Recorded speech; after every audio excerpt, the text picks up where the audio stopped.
اللہ تعالیٰ نے یہ جو روزے کا مقصد بتایا ہے کہ مقصد کیا ہے؟ تقویٰ کا حصول، تقویٰ کا نور حاصل کرنا۔ تو کیا یہ تقویٰ کا نور جو ہے یہ بھوک اور پیاس ہی سے حاصل ہوتا ہے؟ کوئی اور بھی تو عبادت ہو سکتی تھی۔ تو اللہ رب العزت نے یہ جو تقویٰ کا نور کے حصول کے لیے جو عبادت ہم پر فرض فرمائی ہے وہ کس صورت میں ہے؟ روزے کی صورت میں ہے۔ تو کیا بھوک اور پیاس سے، ازدواجی تعلقات سے اپنے آپ کو بچا کر ہی یہ تقویٰ نصیب ہو سکتا ہے؟ معزز سامعین کرام، علماء کرام نے بڑی خوبصورت آیت کی تشریح فرمائی ہے، وہ آپ کی سماعتوں کی نظر کروں گا تاکہ ہمیں علم ہو کہ روزے کا اصل مقصد کیا ہے۔ انسان کے کتنے دشمن ہیں جی؟ دو دشمن ہیں ہمارے، ایک ہمارا دشمن ہے شیطان اور دوسرا ہمارا دشمن ہے ہمارا نفس۔ ایک ہمارا دشمن کون ہے؟ شیطان ہے، اور دوسرا ہمارا دشمن کون ہے؟ نفس۔ اب جیسے ہی یہ ماہ مقدس کا آغاز ہوتا ہے تو بخاری شریف کے حدیث پاک ہے کہ شیطان جو ہمارا دشمن ہے، باہر کا دشمن ہے، تو اللہ رب العزت اس ماہ مقدس کی برکت سے اسے جکڑ دیا جاتا ہے۔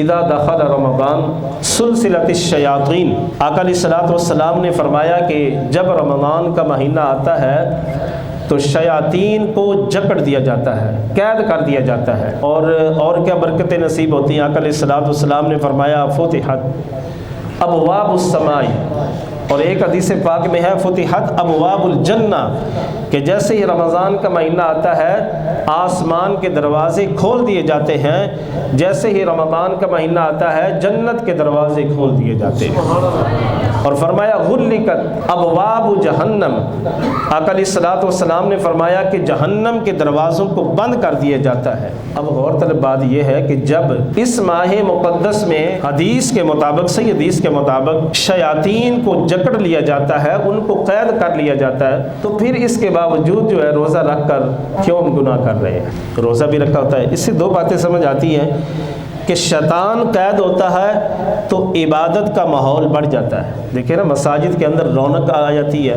لوگ قرآن پاک کی تلاوت کر رہے ہیں، صدقات و خیرات کرتے ہیں، تو شیطان کے بند ہونے سے عبادت کا ذوق بڑھ گیا۔ جو ہمارا یہ ایک بڑا جو دشمن ہے اس کو تو قید کر لیا گیا، لیکن دوسرا دشمن جو نفس ہے وہ موجود ہے۔ اب یہ جو جھوٹ بولا جا رہا ہے، کسی کو گالی گلوچ کی جا رہی ہے، کہیں پر رشوت لی جا رہی ہے، کہیں پر کوئی برا کام کیا جا رہا ہے، تو وہ کس وجہ سے ہو رہا ہے؟ وہ ہمارا جو نفس، ہمارا دوسرا دشمن جو ہمارے ساتھ ہے، یہ سارے گناہ اس کی وجہ سے ہو رہے ہیں۔ روزہ بھی رکھا ہوا، جھوٹ بھی بول رہے ہیں، غیبت بھی کر رہے ہیں، چغلی بھی کر رہے ہیں، تو اس کے باوجود گناہ بھی کر رہے ہیں۔ تو وجہ کیا ہے؟ وجہ یہی ہے، علماء فرماتے ہیں کہ ہمارا جو نفس ہے، جو ہمارا دوسرا دشمن ہے، وہ ہمارے پاس موجود ہے۔ اس سے قبل دیکھیے کہ شیطان سرکش اور راندہ درگاہ کیوں ہوا؟ اس نے اللہ رب العزت کی نافرمانی کی۔ خالق کائنات نے فرمایا کہ اے ابلیس تو حضرت آدم علیہ الصلوۃ والسلام کو سجدہ کر، تو اس نے انکار سجدہ کیا، اور اللہ تعالیٰ نے جب پوچھا کہ کیوں نہیں تو سجدہ کر رہا، تو اس وقت اس نے کیا کہا تھا؟ اس نے کہا انا خیر منہ، کہتا ہے کہ میں ان سے بہتر ہوں۔ اس کے اندر انانیت آ گئی، غرور آ گیا، تکبر آ گیا، میں آ گیا۔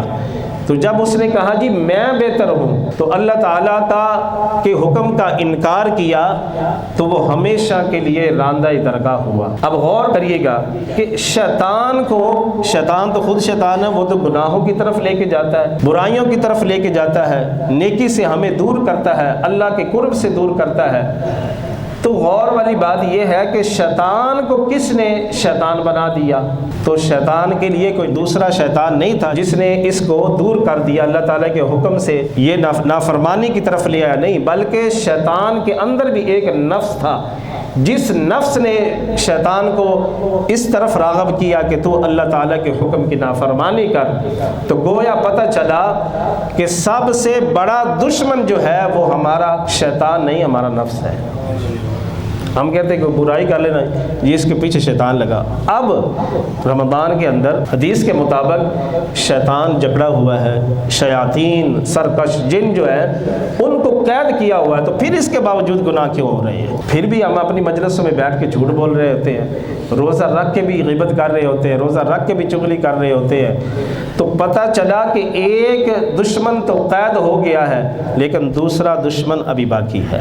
یہ جو میں ہوتی ہے نا، یہ نہ جانے انسان کو کہاں سے کہاں تک پہنچا دیتی ہے۔ تو اس کے لیے ہمارے پاس واضح مثال شیطان کی صورت میں موجود ہے کہ جس نے اتنا کہا تھا انا خیر منہ، کہ اللہ میں ان سے بہتر ہوں، تو اللہ تعالیٰ نے فرمایا دفع ہو جائے یہاں سے۔ تو یہ جو انا آ جاتی ہے نا کہ میں بہت کچھ بن گیا ہوں، یاد رکھیے یہ انسان کو ہیرو سے زیرو کر دیتی ہے کہ میرے سوا کوئی نہیں، میں یہ کر سکتا ہوں، اگر میں نہیں کروں گا تو کچھ بھی نہیں ہوگا، ایسا ہرگز نہیں ہے۔ خالق کائنات کی ذات بہت بڑی ہے، وہ جس بندے کو چاہے وہ تخت پر بیٹھا ہو، ایک سیکنڈ نہ لگے کہ وہ زمین پر آ جائے، اور جس کو چاہے وہ زمین پر بیٹھا ہو، اللہ تعالیٰ شہنشاہی عطا فرما دے۔